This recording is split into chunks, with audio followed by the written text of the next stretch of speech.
It's the Ralph Nader Radio Hour. Stand up, you've been sitting way too long. Welcome to the Ralph Nader Radio Hour. My name is Hannah Feldman, along with my co-host, Steve Skrovan. Hi, Steve. Hi, Hannah. It's great having you take the con this week. Happy to do it. Give your voice a little rest. We're also here with our other co-host, David Feldman. Hello, David. Morning, Hannah. And of course, the man of the hour, Ralph Nader. Good morning, Ralph. Morning, and welcome, listeners. We have to be especially alert for 2024, a portentous year, if there ever was one, in American history. We've been covering the situation in Palestine since the Hamas attacks in Israel on October 7th and the ongoing Israeli bombing of Gaza. We've heard from Arabs, we've heard from Israelis, and we've heard from American Jews. Today, we're going to discuss a Christian perspective. A lot of the most influential American Zionist activity in groups like AIPAC come from evangelical Christians. And what's happening in Gaza today has all the hallmarks of a modern-day crusade.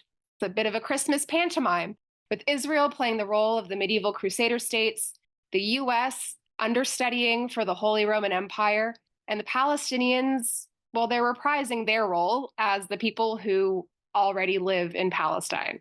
But do those evangelical Zionists speak for all Christians? Our guest today would answer no.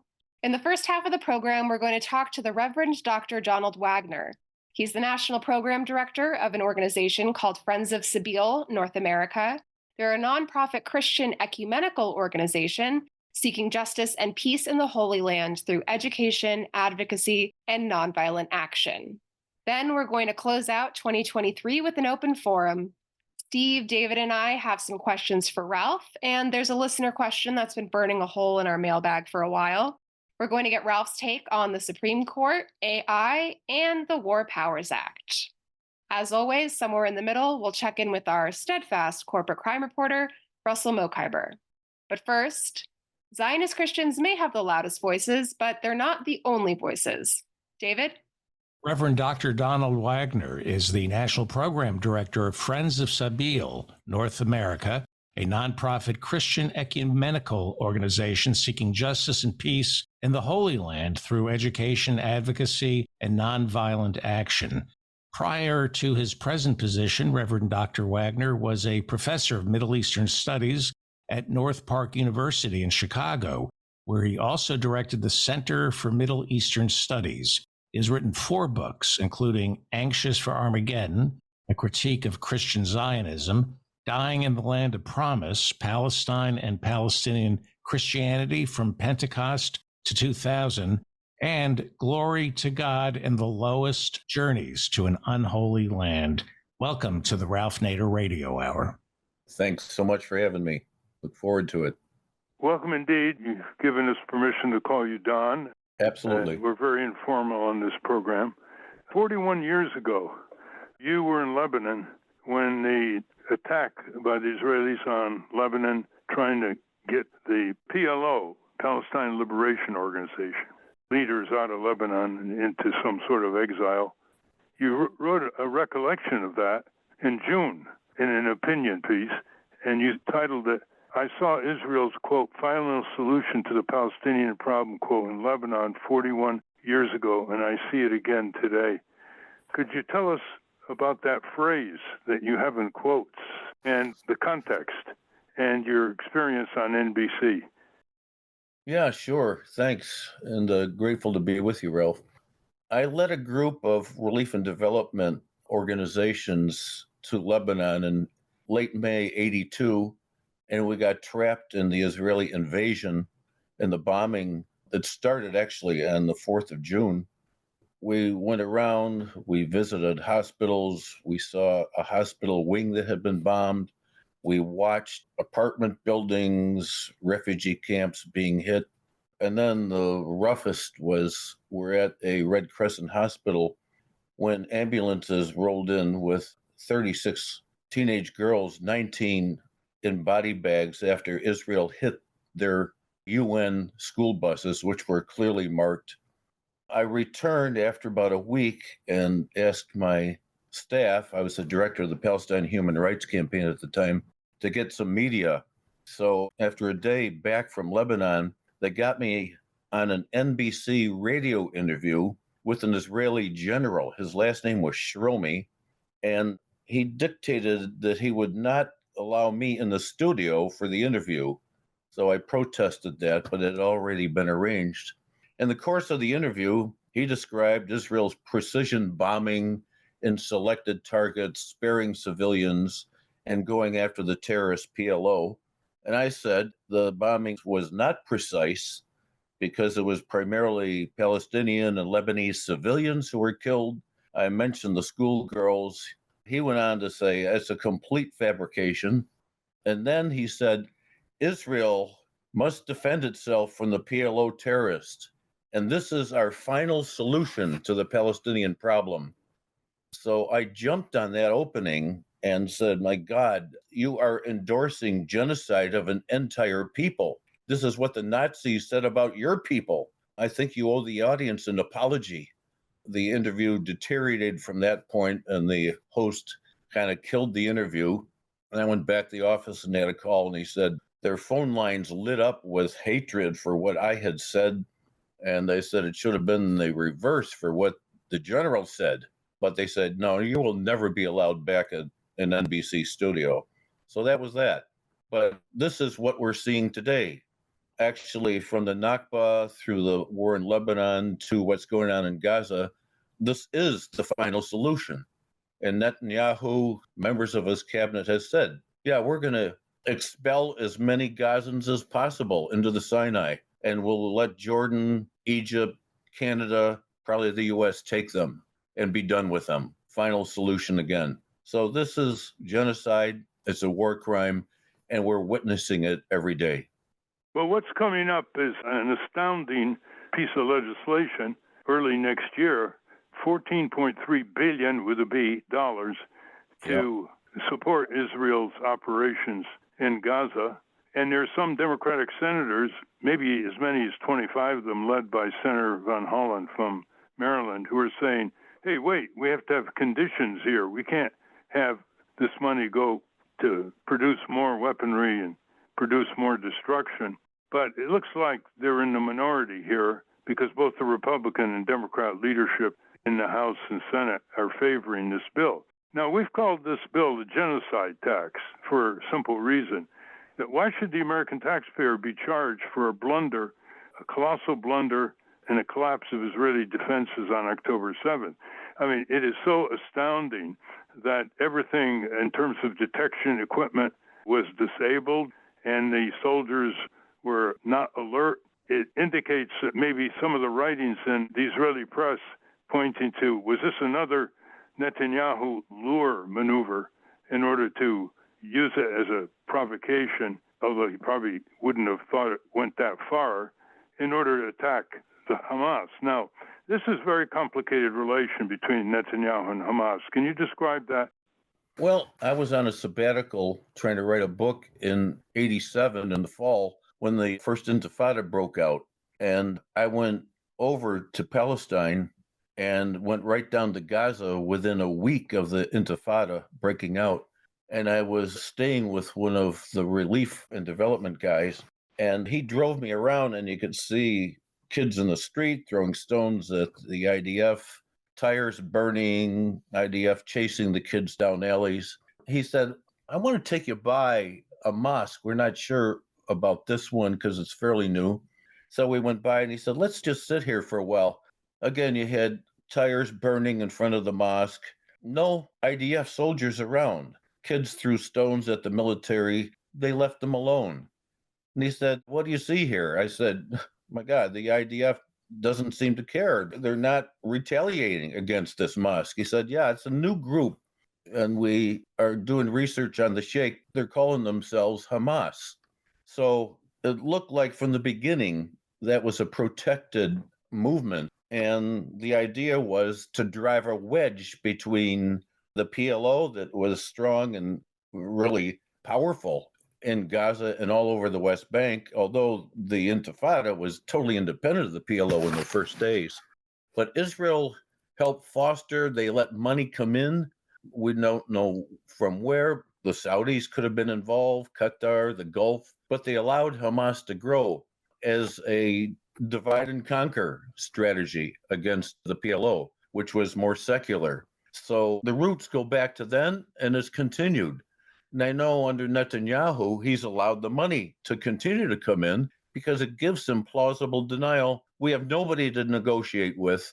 Netanyahu is totally against the Palestinian state and any future resolution. So it's a convenient denial. And further, I think there are reports that right around October 7th, the far right-wing settlers, Ben-Gvir and Smotrich and others, asked for security coverage to protect some of their festivals for the Feast of Tabernacles. And the IDF was pulled out from those areas that Hamas went into. So we don't know the details, don't want to be too conspiratorial, but whether it's just security lapses or if it was a coordination, Netanyahu and his folks are culpable for allowing Hamas to come across and do this. And by the way, again, in the Israeli press, there are all kinds of reports that are being subject to repression. The New York Times had an article and others on how the voices of dissent are being repressed in Israel, and reporters for Haaretz, the great independent Israeli newspaper, are really being subject to a lot of intimidation. But what they're upset about is why there aren't official investigations of what happened on October 7th immediately, instead of after the war is over, which Netanyahu has a vested interest in prolonging because he's under indictment for corruption. In all the things, the investigation to find out the truth, what happened, and to further the prosecution of Netanyahu, they're all on hold because of the invasion of Gaza is taking longer and longer. Now, that's another issue of suspicion, because in many parliamentary countries, this kind of failure of defense would have resulted immediately in the fall of the coalition, and the ministers and the prime ministers would have to resign. But that didn't happen in the narrow majority coalition headed by Netanyahu with his extreme right-wing parties that have nothing but hatred and racial antagonism to the Palestinians. The magazine Middle East Report reprinted some time ago some of the unbelievable racial epithets and destructive, violent comments by high Israeli officials, prime ministers, former prime ministers, ministers in the cabinet over the years, which indicate that this is a long-standing level of bigotry. So what is the position of the organized Christian churches here? They've just seen that the Holy Family Catholic Church and convent were hit by Israeli missiles in Gaza. The Greek Orthodox Church was hit earlier, the Indonesian Church. There are very few Christians in Gaza. But two quick questions. Why is Israel hitting these areas? And the second is, what extent you think that the Pope and the Catholic Church, the Protestant churches, the Baptist churches have done, and what do you think they should do? Well, there's a lot there. In terms of Israel hitting the churches, there's no real restrictions. I mean, they're using bombardment, 85% supplied by the United States, that is, randomly hitting and killing civilians. This is their strategy. They've so demonized the Palestinians that they are absolutely trying to annihilate them. As I said earlier, the final solution. Avi Schleim, a great Oxford University Jewish historian, recently said this, and this is a quote: "The Nazi dehumanization of the Jews was a major factor in paving the way for the death camps. Israel's demonization of the Palestinians, calling them animals and terrorists, is a similarly dangerous dynamic that can be used to justify the ethnic cleansing of the Palestinians." And I believe Netanyahu's endgame is to force the Palestinians out, kill as many as possible, and then expel them into the Gaza. Avi Dichter, who was a cabinet member, said, "We are rolling out the Gaza Nakba," which is 1948-49 ethnic cleansing operation. So it's clear what they're doing.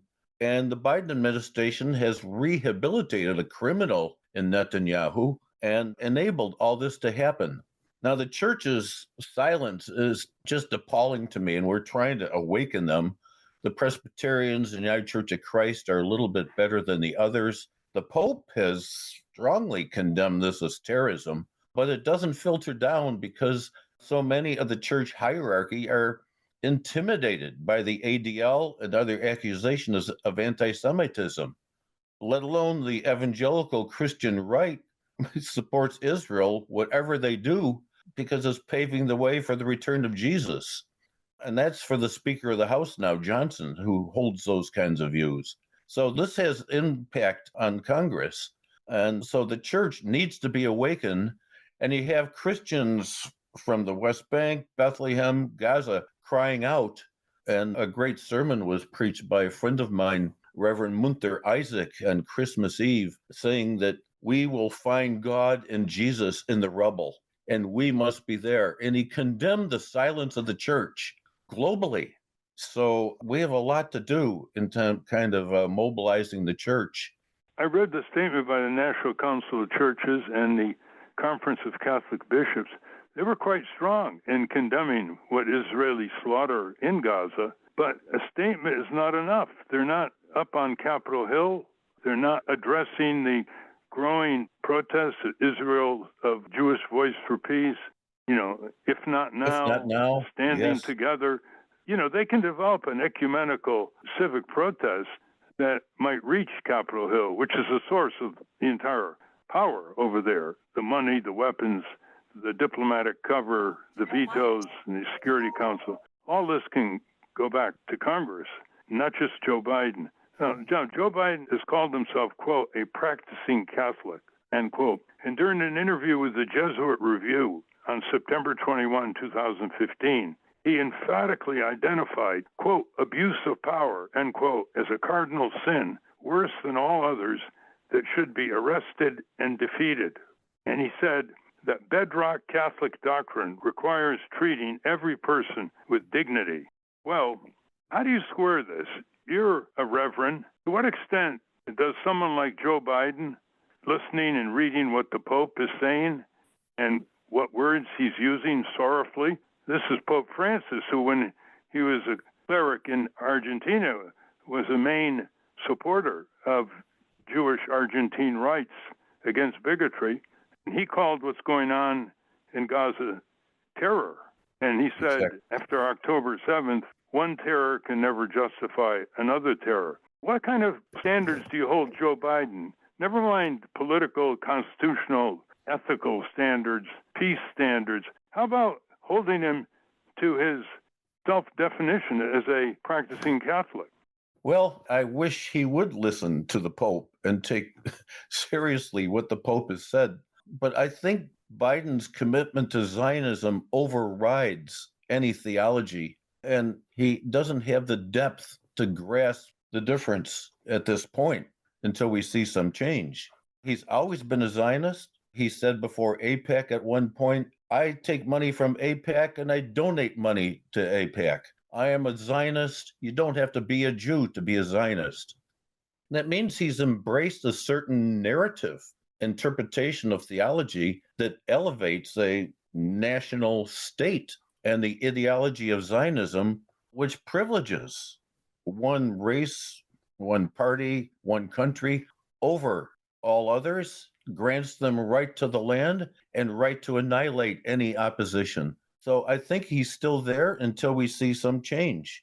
There are many progressive Catholics, many progressive movements in all major denominations, Episcopal, Presbyterian, lobbying the Hill, demanding a ceasefire, trying to get a change on the Hill. But I think others just are not going to buy it.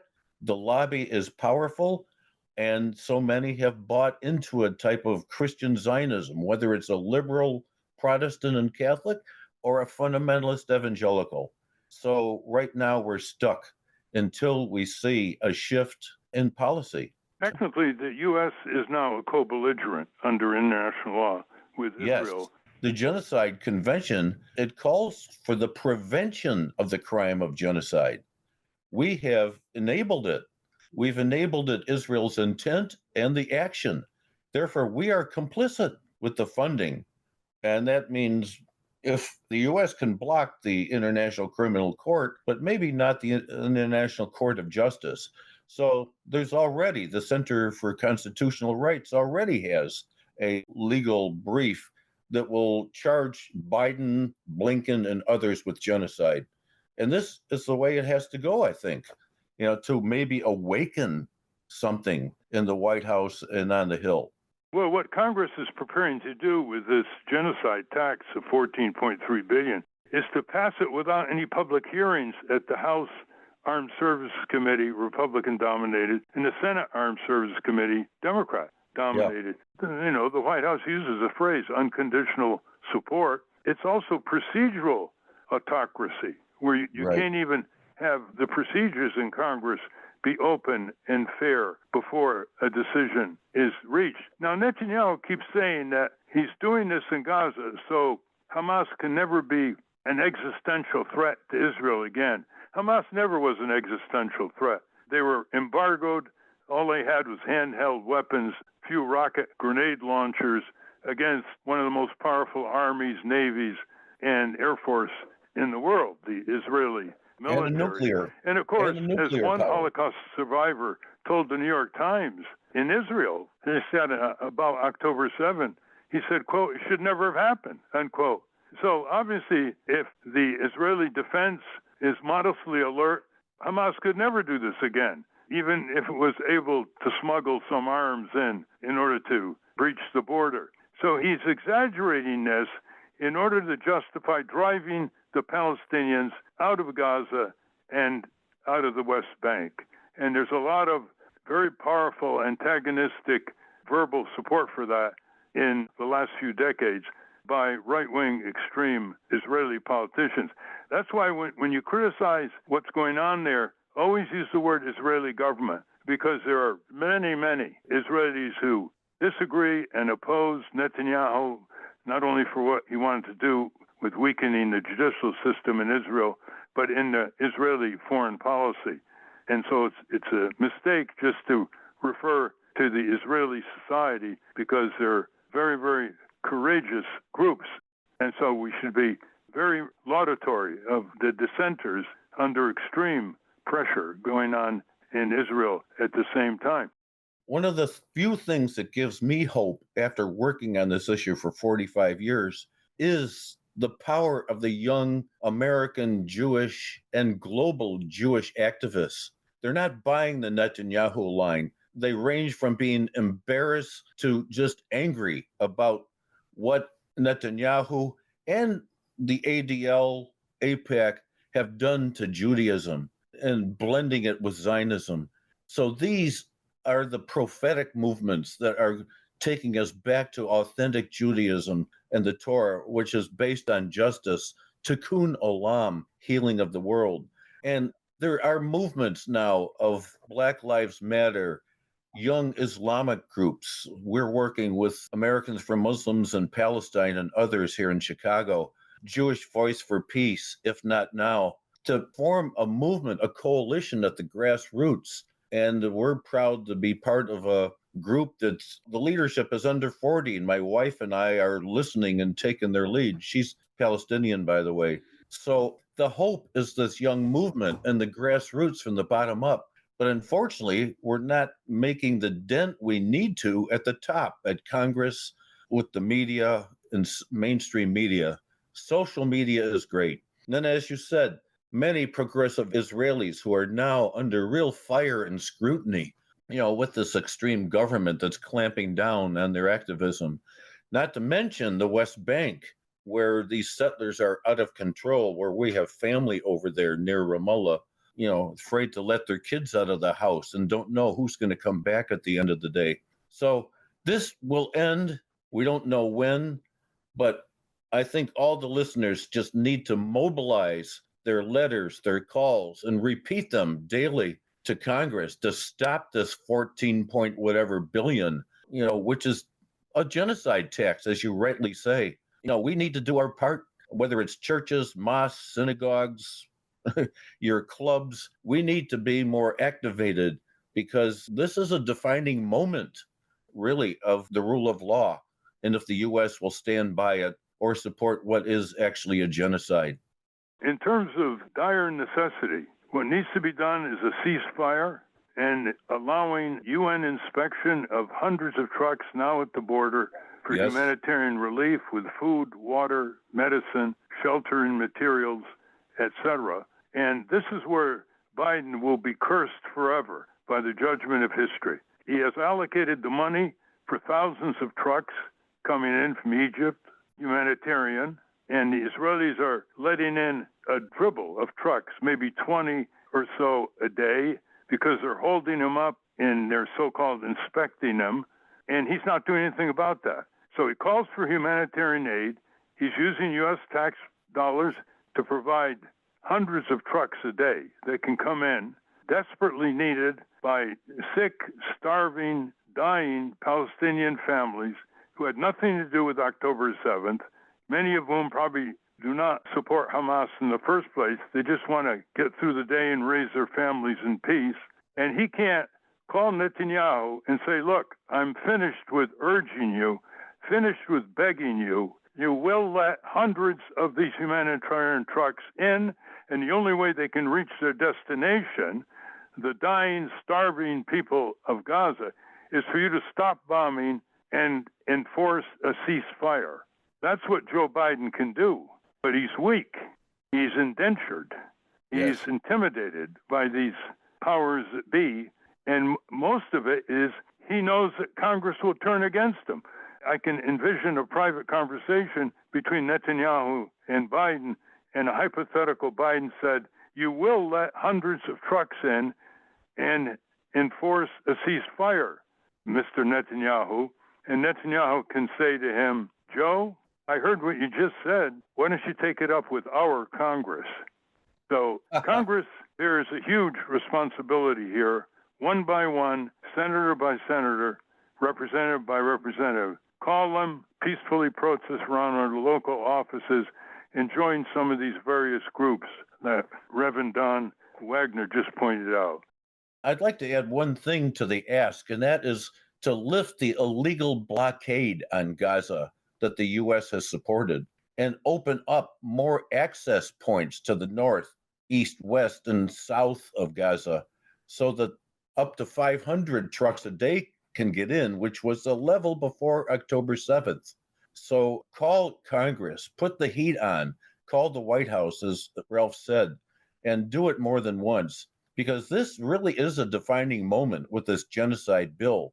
And one thing you can also add is that military aid to any country should be conditioned upon international law and humanitarian human rights performance. That is the U.S. Arms Export Control Act of 1976 and the Leahy laws that were passed later. And none of that has applied to Israel. Now's the time to do that. Can you do a two-state solution without folding Hamas into the negotiations?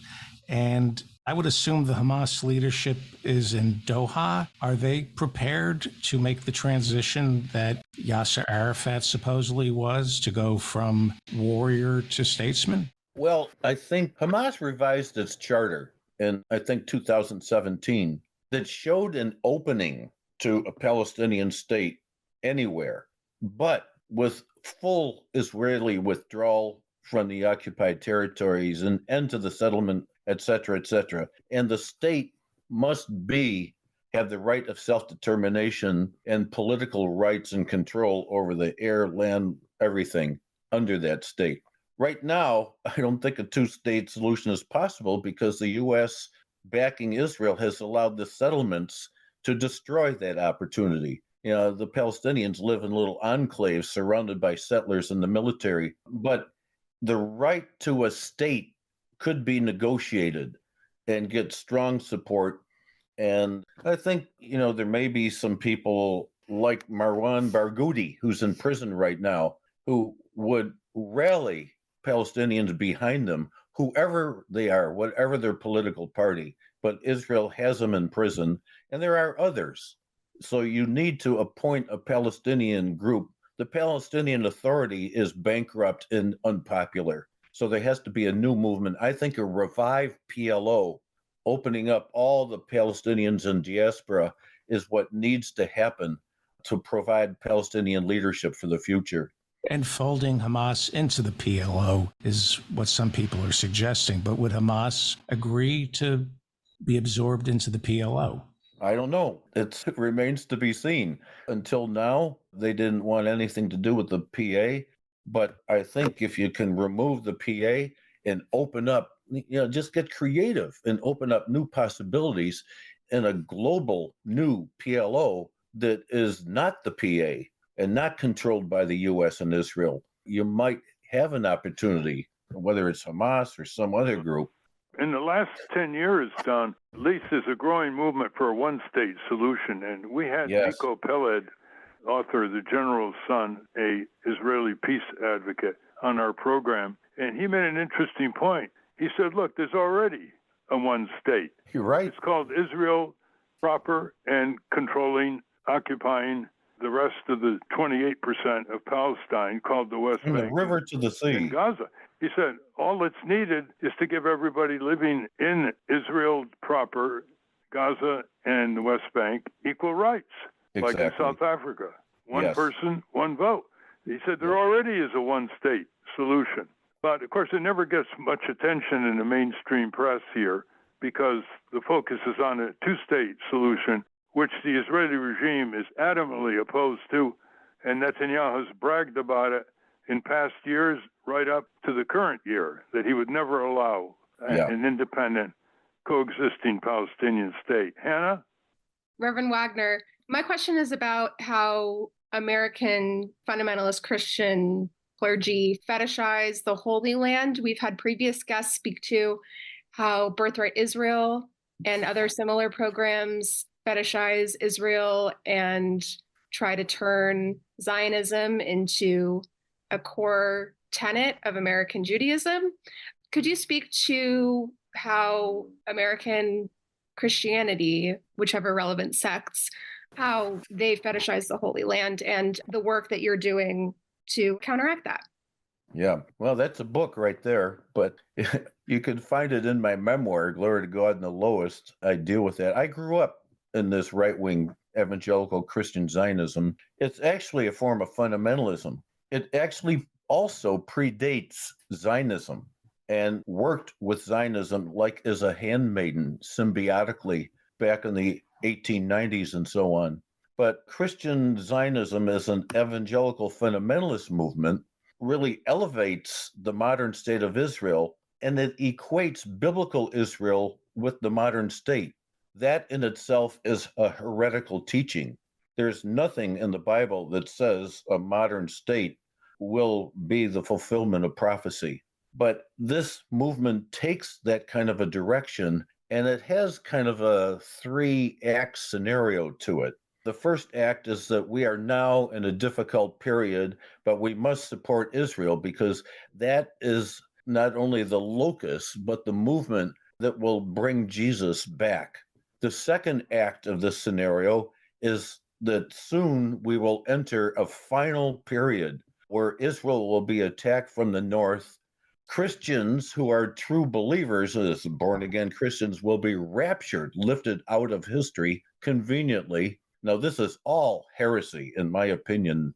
So 2/3 of the Jews will die in the final battle of Armageddon. So that's Act 2. And Act 3 is that Jesus comes back and you have a chance to build a 1,000-year rule and convert to Christianity or go to hell. A great Jewish writer, Gershom Gorenberg, was on 60 Minutes once, and he was asked about that. He said, yeah, it's a 3-act scenario, and we Jews, 2/3 of us die in Act 2, or we have to convert to Christianity. He said, as a Jew, I don't like my chances. So that's a summary of the movement. It's very strong. It has a movement called Christians United for Israel, which has offices in every state, mobilizes groups, and Trump loved them, and he had John Hagee, the director, on. They work hand in glove with the pro-Israel lobby AIPAC to mobilize evangelical Christian support and funding. They are funding settlements. They raise money. Hagee raises money and gives millions of dollars to the Israeli Defense Forces. And it's all tax exempt. That is a loophole that has to be closed to shut this down. And they're aligned with many of these militant settlement groups. So this is a dangerous movement, and it's not just in North America. It's growing in Central and South America, Africa, and Southeast Asia. So Netanyahu is reaping global support, and they bring people to Israel and spend a lot of money when no one else is coming, like now. So that's just a summary, but you can get more of this in my book, Anxious for Armageddon.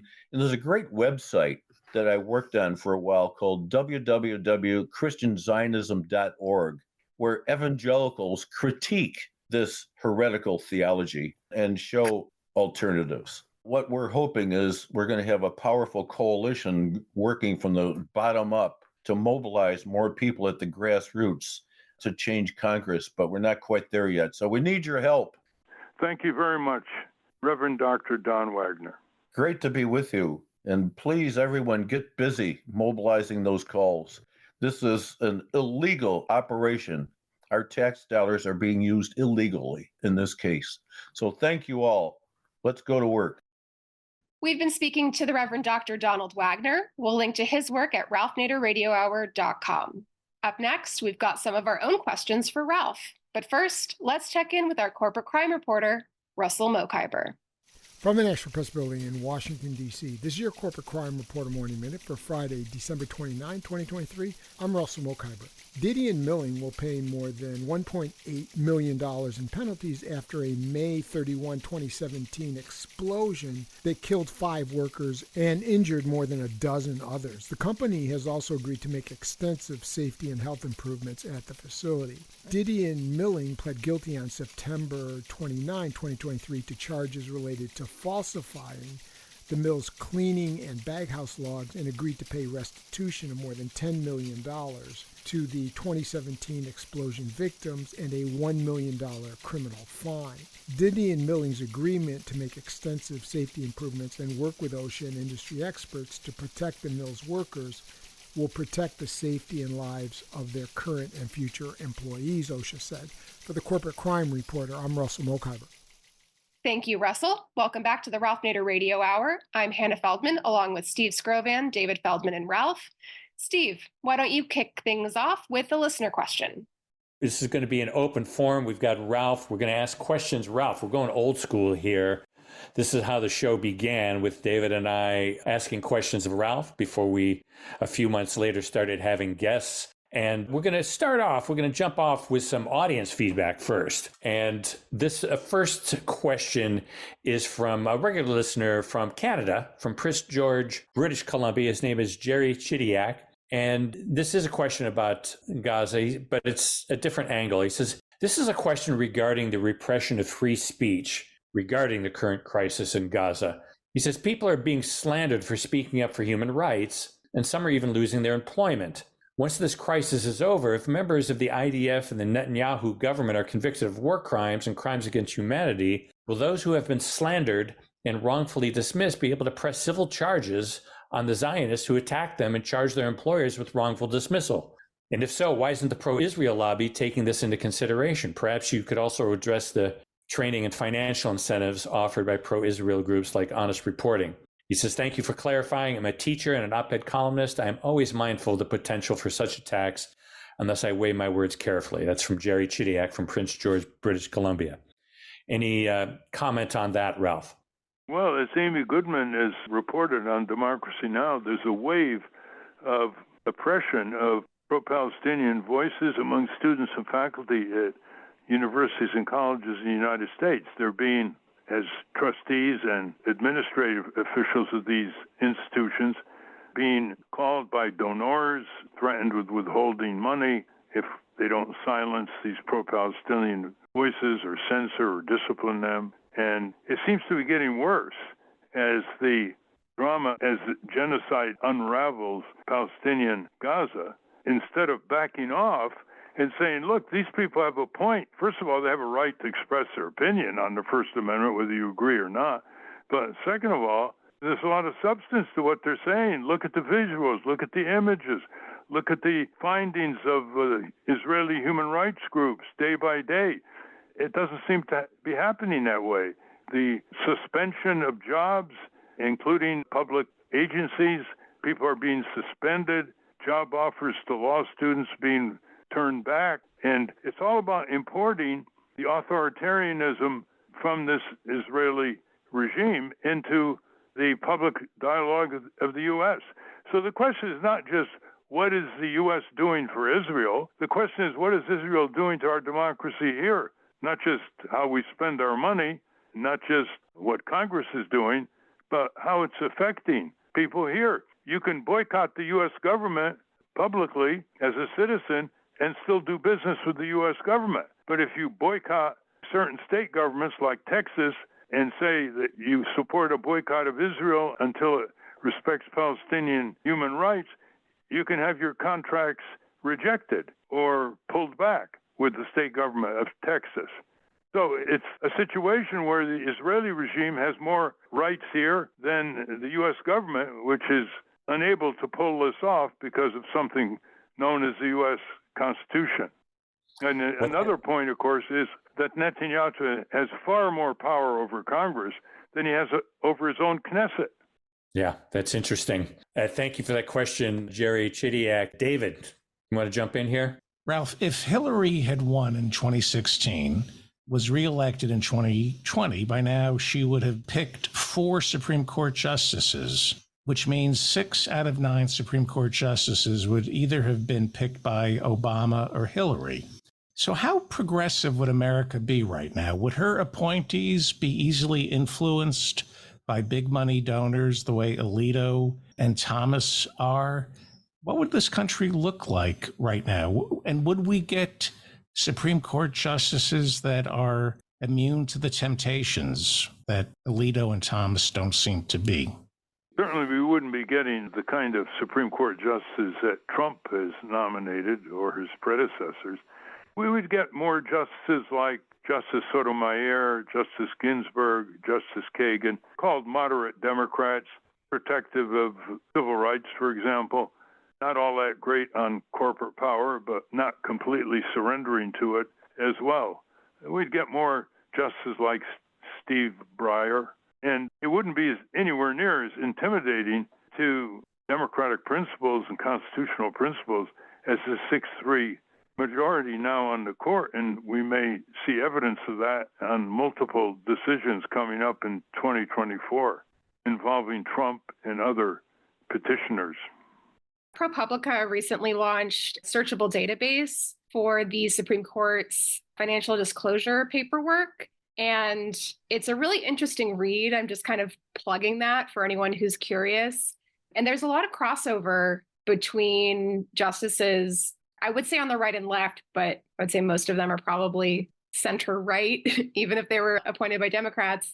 I get the impression that they're pretty much all influenced by a lot of the same donors, a lot of cross-pollination from the same sort of benefactors.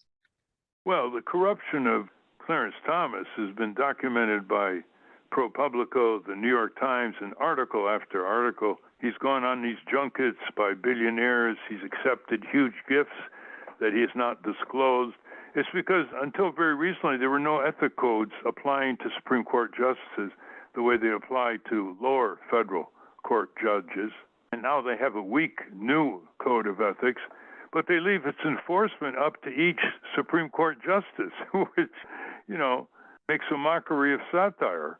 And so what we're seeing here are mealy-mouthed Democrats investigating in the Senate Clarence Thomas and to some extent Justice Alito's freebies and junket and not calling for the resignation. The columnist for the Washington Post, a Harvard Law grad, Ruth Marcus, just had a column demanding that Clarence Thomas recuse himself in the upcoming decision about Trump's assertion that he's immune from prosecution because what he did occurred when he was exercising his duties as president in the White House. And she should be asking for his resignation. And the Senate Judiciary Committee under Senator Durbin and Senator Whitehouse, they've got loads of evidence on Clarence Thomas, and they still haven't called for his resignation. Now, by comparison, under the period of Lyndon Johnson as president, Abe Fortas was a Supreme Court justice, was accused of taking a grant from a politically connected person who had a foundation in Florida. And after a few denunciations in the press, Abe Fortas tendered his resignation. Clarence Thomas has done far, far worse, and blatantly so. And he's arrogant about it, and he's defending it, and he's not remorseful. And the Democrats aren't even asking for his resignation. The decline in public ethics and morality, decline is too easy a word. It's fallen off a cliff. And Clarence Thomas is really the Donald Trump of the Supreme Court. Ralph, I just want to follow up, as long as we're talking about the Supreme Court. How do you feel about the Supreme Court as a branch of government? Because when I look at what I know of the Supreme Court and the decisions they've made throughout history, aside from a few years in the 50s and 60s of the Warren Court, it seems like they've made mostly bad decisions on the big issues. You're talking about Dred Scott or corporate personhood or the Second Amendment or Bush v. Gore, Citizens United, the repeal of Roe v. Wade, Buckley, Vallejo. They seem not to make good decisions throughout history. Is it worth it for them? Is it worth it for us? Well, they were the bastions of the property classes, as they used to say in the old days, and they made no bones about it. They presided over a period of slavery. They presided over a period where women didn't have the right to vote. They presided over the Jim Crow period after the Civil War, and they didn't disturb the entrenched status quo of a corporatist white male domination. And of course, until recently, they were all white males. And as you say, starting with the Earl Warren Court, they produced Brown versus Board, saying that school segregation was illegal, and they fostered the civil rights movement in case after case. And then the Burger Court took over, Warren Burger, and turned it to the right.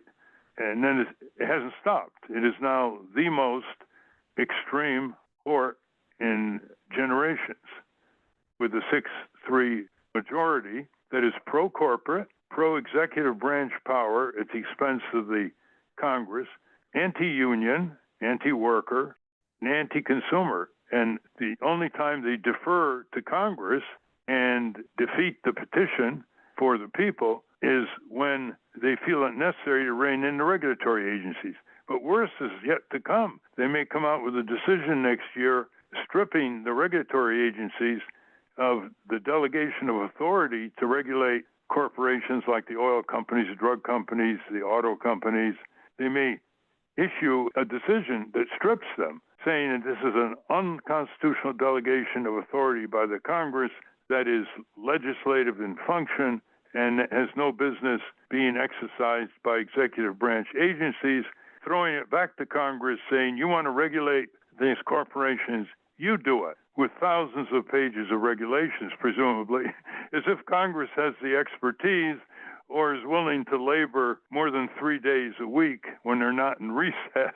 So I think they are reaching a point, the 6-justice majority, of getting a huge backlash and calls for impeaching them altogether before the Senate. I've written an article several years ago saying I don't call for impeachment of justices very easily, but when in case after case, these justices come down on the side of artificial entities called corporations, which are never mentioned in the Constitution, against real human beings, whether they're workers or victims of different oppressions or looted consumers, that when they continually vote in favor of artificial persons are never mentioned or authorized in the Constitution, that is a severe ground for collective impeachment proceedings before the U.S. Senate. And I think that's what we're going to be looking forward to if the progressive liberal interests in this country have any sense of being able to look at themselves in the mirror and not be seen as surrendering the sovereignty that the Constitution gave them as real human beings, surrendering to the supremacy of giant corporations. I want to circle back to a conversation Ralph and Bruce Fine were having about the War Powers Act. And Elizabeth Holtzman, I believe, the New York congresswoman who defunded the war. When you watch Joe Biden scrambling to get military aid to Ukraine, Israel, and Taiwan, you see the Freedom Caucus reminding us that the power of the purse resides in the House of Representatives. I'd like the practicality of Congress actually stopping a war, how this would play out, because Nancy Pelosi, to her credit, voted against the war authorization in Iraq. And then she became Speaker in January of 2007 and immediately said, as long as our troops are in harm's way, I have to fund the war, which was a really disingenuous thing for her to say. She was the Speaker of the House in 2007, and we're seeing with the Freedom Caucus what the power of the purse. Could you walk me through the practicality of Nancy Pelosi in January of 2007 becoming Speaker and doing what Elizabeth Holtzman did, defunding the war? What does that look like in 2007? Well, she said we have to support the troops. Therefore, she's going to support the funding of the criminal invasion of Iraq by her political opponents, George W. Bush and Dick Cheney, in the White House. My answer to that at the time was, Speaker Pelosi, the best way to support the troops is to bring them home. Because 2 years earlier, there was a professional poll of U.S. soldiers in Iraq, including Marines, and it was approved by the Pentagon, and they interviewed statistically representative sample of soldiers who said that we should pull out of Iraq in 6 months, which is about what it takes logistically just to get everything out. And she could have referred to that. The way to support the troops is to bring them home from a criminal war that has never been declared under the Constitution and is in violation of international, federal, and constitutional law. She didn't do that. She succumbed to the hysteria of the times. She succumbed to the corporate and military-industrial complex swarming Capitol Hill, to the Israeli can do no long lobby, which wanted us to go into Iraq and overthrow Saddam Hussein using American soldiers. And she succumbed to all that. In 1974, the Congress simply passed a bill cutting off funds for the Vietnam War that were not in the pipeline. There were enough in the pipeline so they could get the remnants of the U.S. military out of there as fast as possible. But Congress did it because Congress has the power of the purse. And the Freedom Caucus is quite correct when it says the Constitution puts the appropriation power first in the House, then it goes to the Senate, and then to the White House. That's been completely turned around now for decades, where the budget for appropriations is prepared by the executive office of the president in the White House and sent, presumably, to be rubber stamped with minor tweaks by the House and Senate, which is what happened in the huge allocations of money for the Afghan and Iraq war. It's amazing that you could actually have a party run and say, vote for us for Congress. As if I'm elected Speaker, I will bring the troops home. I'm not going to wait for the president. I will bring the troops home by defunding this. Exactly. In fact, Madison said the Congress has the most awesome power of all, the power to declare war and the power of the purse. And it's using neither. It is letting the president and the military-industrial complex control the executive branch, Pentagon, and the Congress. There's only bipartisan support for the military budget that in recent years has given the generals more money than they've asked for, as I pointed out many times. In other words, the voter in America cannot say, I want to vote for the party who wants to rein in the military-industrial complex, unless they vote for a third party like the Green Party. Both parties almost have the identical position in Congress on the military budget, which is the reservoir for the American empire astride the globe at the expense of public investment for the necessities of the American people here at home. And there will come a time when our domination of the world produces a backlash militarily equipped against our domestic society. We think we can continue to be immune from drone warfare and other kinds of warfare that we're inflicting on other societies, indefinitely, we're whistling in the wind.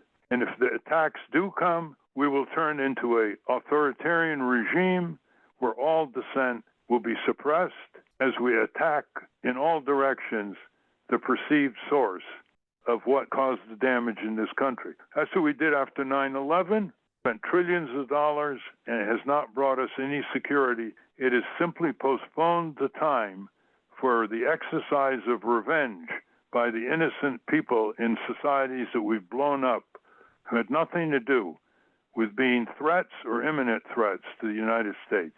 We know the names of those countries. I want to thank our guests again, the Reverend Dr. Donald Wagner.